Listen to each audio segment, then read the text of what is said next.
Bonjour tout le monde, donc là l'idée ça va être de tester la solution de Change Data Capture qui a été proposée dans cet article sur les blogs de Google pour pouvoir mettre en place justement cette technique de CDC entre une base MySQL et BigQuery.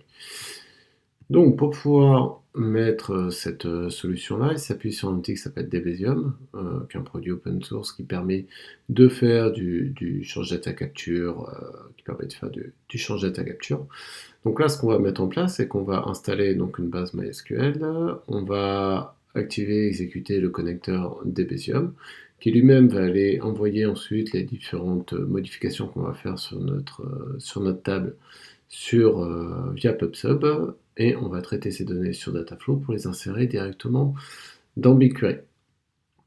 Donc le fonctionnement de ce module-là, c'est qu'il va aller enregistrer le schéma de la table sur lequel on aura indiqué qu'on veut activer le change data capture au sein de Data Catalog, et c'est ce schéma-là qui va aussi être utilisé par Dataflow pour savoir quel sera le format des messages dans PubSub pour pouvoir ensuite envoyer les messages en BigQuery. Donc là, on voit la solution qui est proposée.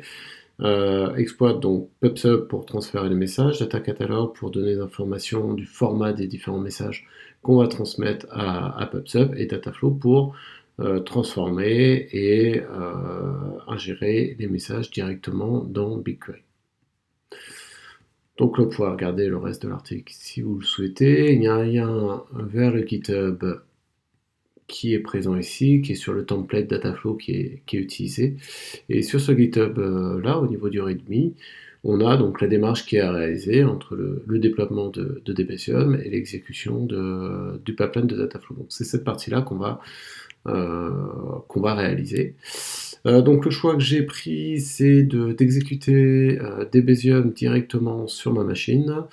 Il est montré dans le README le fait de pouvoir le lancer dans un Docker ou de monter un cluster Kubernetes pour exécuter le Debezium si on souhaite derrière. Donc la première étape, ça a déjà été de monter une base au niveau de Cloud SQL. Donc là j'ai monté une base MySQL directement sur cette solution managée. Ensuite,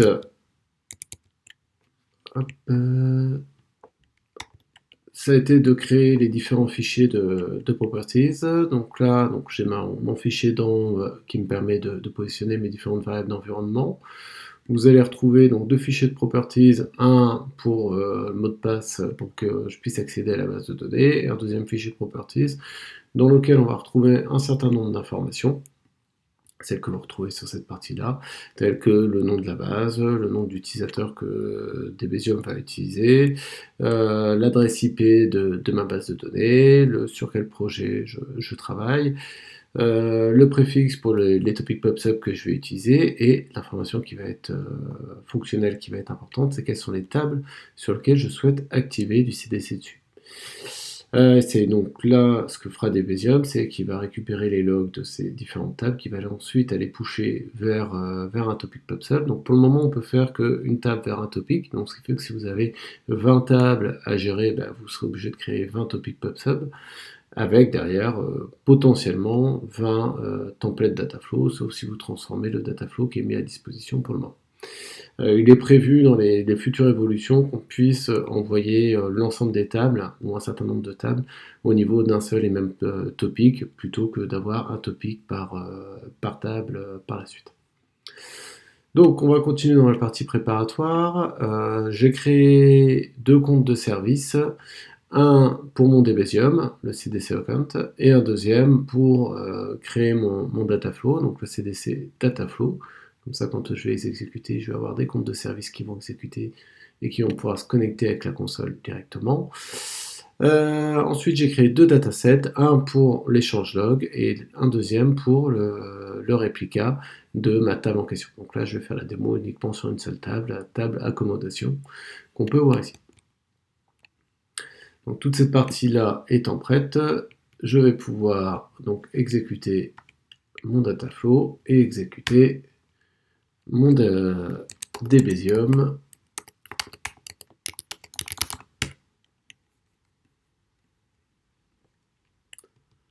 Voilà, donc le dataflow, il est en train de charger les fichiers à envoyer. Hop, c'est bon. Donc mon Debezium, là, ça y est, il est connecté. Notre dataflow, il va être en cours d'exécution.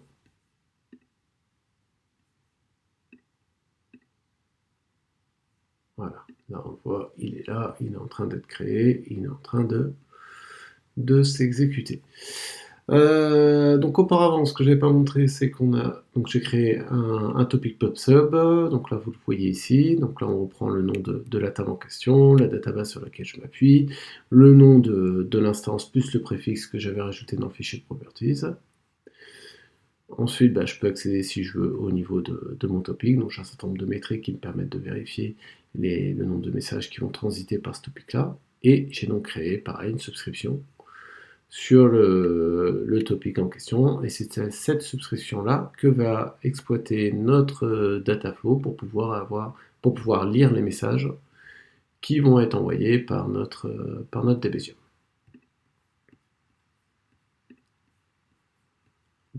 Donc là, il est toujours en cours de mise en place.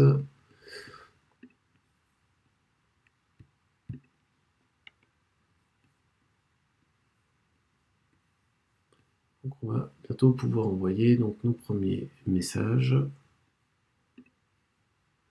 Voilà, donc là, on a nos deux datasets.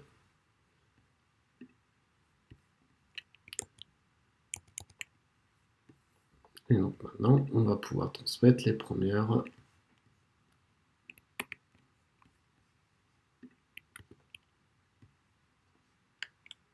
Voilà, là, on va aller modifier notre base.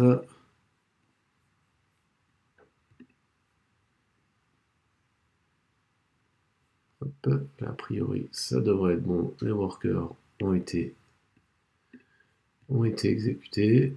On va pouvoir aller voir. Rafraîchir notre page.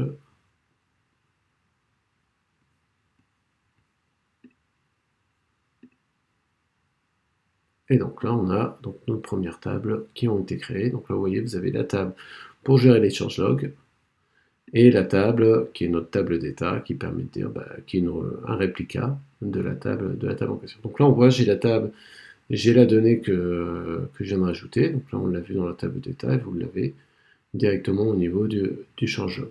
Donc là, on retrouve l'ensemble des champs, plus le type d'opération qui a été exécuté, le moment auquel on a reçu et de quelle table ça vient. Donc maintenant, je peux m'amuser à aller modifier cette table-là.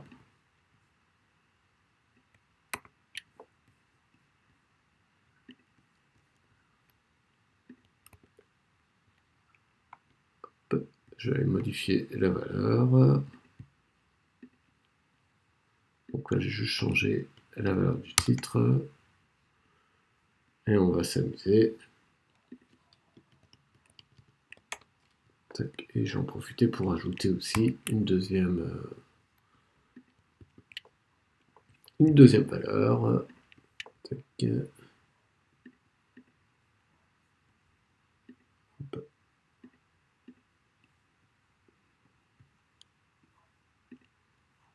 Voilà, et là vous voyez les différentes actions qui ont été faites, la nouvelle donnée qui a été enregistrée, et l'information d'update qui a été prise en compte. Donc là ça met un peu plus de temps chaque fois pour les tables d'état. Il le fait en gros par lot. Il va aller charger cette table au bout d'un certain temps.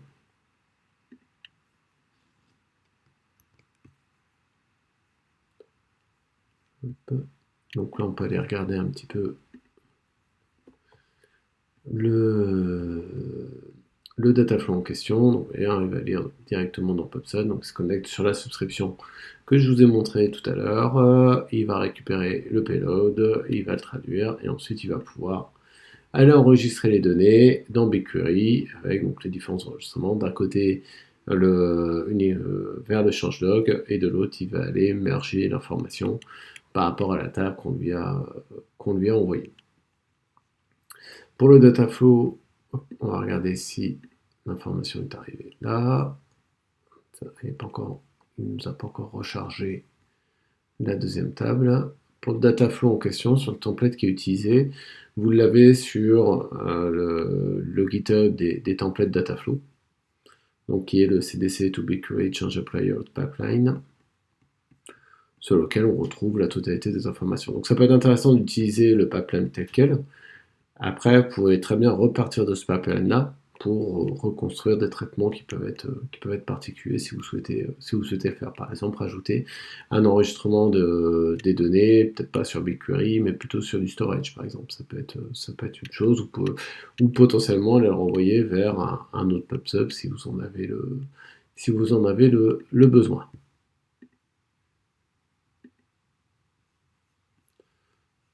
Et donc là, ça ne devrait pas tarder à arriver. Donc là, je vais rajouter un autre élément à ma table.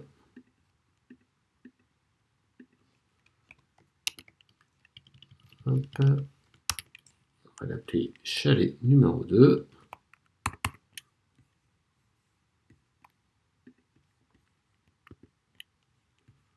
Voilà.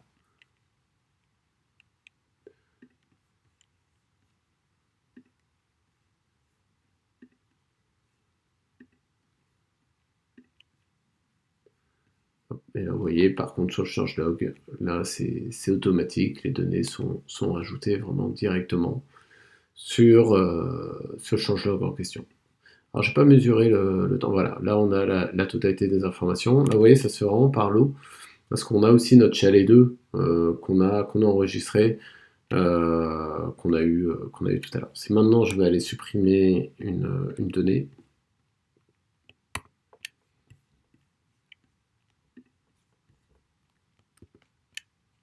voilà, là je supprime mon information. Voilà, et là vous avez directement donc l'information. Donc vous voyez sur notre clé 110, on a l'information qui a eu la suppression, on a juste ce qui nous reste uniquement l'information de notre identifiant. Donc là il va mettre un petit peu de temps avant d'arriver sur cette partie-là. Voilà, là l'idée c'était vraiment de tester ce qui avait été présenté dans cet article qui était paru sur le blog. Donc c'est une solution pour mettre en place Change Data Capture de manière globale avec une base MySQL, mais là ce qui nous intéressait c'était surtout de voir si on pouvait le mettre en place avec du Cloud SQL. Donc là c'est faisable, c'est prévu de pouvoir être pris en compte normalement avec du Postgre, du SQL Server dans des versions futures. Ce qui est intéressant c'est de voir vraiment l'exploitation d'un outil comme Data Catalog, et de voir de quelle manière on peut utiliser. Ce type d'utilisation est identique à ce qu'on fait avec du Dataflow SQL. Je vous ferai une autre démo de Dataflow SQL une autre fois. Donc c'est assez intéressant de voir un peu comment ces différentes briques fonctionnent les unes avec les autres. Donc voilà, donc je vous souhaite une bonne journée.